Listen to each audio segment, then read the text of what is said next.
Sa dami ko na nasubukan na pabango sa sasakyan, pero ito pa rin talaga yung the best at ito yung aking binabalik-balikan. So halos lahat ng sasakyan ko ngayon, ito na yung gamit. So ayan, reverse. Ang binili ko, yung may ganito na, yung pang-refill na 30 ml siya. Pero meron na siyang isang bote na ganito. So may option siya na pwede mong itali dito at pwede mo siyang, ito yung gamitin mo para ikabit lang dito. Pero para sa akin, ang mas bit ko yung itatali dito.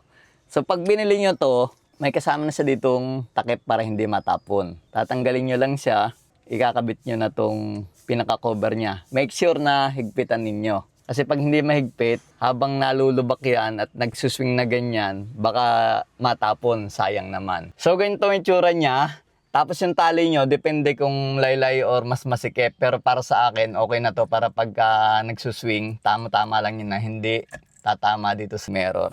Napakaganda nito at napakabango. So mula dito, ibubugayan hanggang dun yung bango. Kahit nasa third row kayo, amoy na amoy nyo yung pabango. Tapos, ito siyempre, 30 ml. Napakatagal nyo nang gamit to. Almost mga aabot na to ng 3 to 4 months yung ganitong kadami. Pang refill. May mga iba't ibang scent pero pinili ko yung pinaka bestseller nila na Marine Squash. Sa mga gustong order, nasa Yellow Basket lang.